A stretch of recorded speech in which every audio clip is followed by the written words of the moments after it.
ওয়ালাইকুম নতুন সমাধানে আমি আবার হাজির হলাম নতুন নিয়ে। আজ দেখাবো শিউলি ফুল। তো আমি এবার চ্যাপটা করে নিয়ে মাঝখানে ছুরির সাহায্যে কেটে নেব। তো খুবই আলতো করে আমি মাথাটা একটু বের করে নেব চিমটি দিয়ে 2 আঙ্গুলের সাহায্যে। এখন কিছুটা হালকা একটু বাঁকাই নেব। এটা শিউলি ফুলের পাপড়ি আমি একটা একটা করে আমি জোড়া দিব।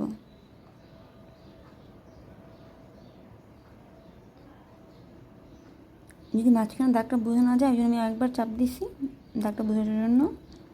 এখন এটা মাঝখানে আমি ছিদ্রি করে নেব।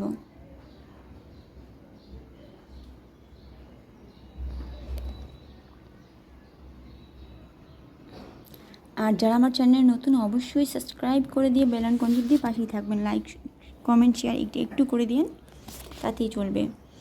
যাই হোক, তো এইভাবে আমি দেখতে পাচ্ছেন এটা একদম শুকানোর পর আমার এটা আমি মাঝখানে রেখে দেবো।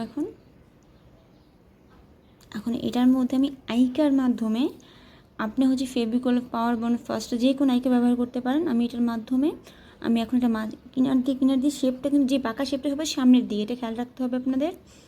আমি এভাবে বসাই নিব। আর আপনাদের হাতে যদি লেগে যায় ক্লেটা, সেই ক্ষেত্রে আপনি তেল ইউজ করবেন। এখন আমি 5টা পাপড়ি বসাই নিব।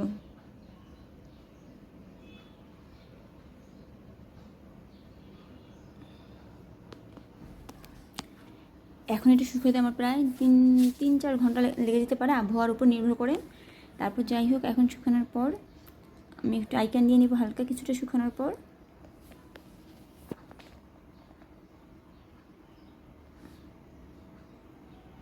এখন এটা মাথা দিয়ে আমি কমলা কালার রং দিয়ে দেব।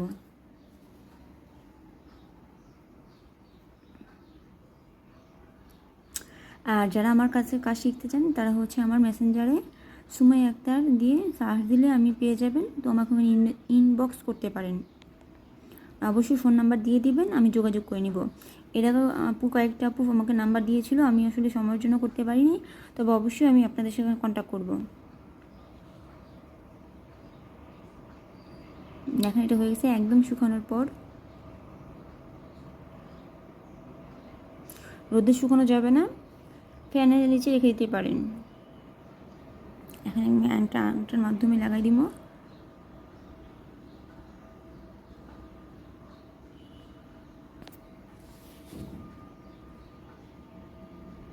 আমি কিন্তু এখানে 2টা আংটা ব্যবহার করব, একটু খেয়াল করবেন। একটা আংটার নিচে এই যে আরেকটা আংটা, তারপরে এইটার মাধ্যমে সেই আংটাটা আমি লাগাবো।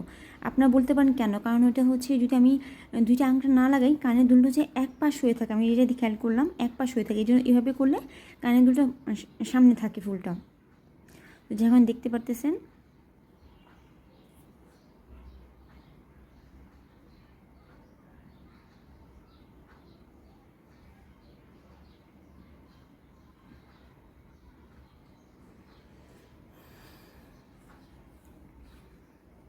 দেখেন আমার খুব সুন্দর কানের দুলটি তৈরি হয়ে গেল। আজ এই পর্যন্ত।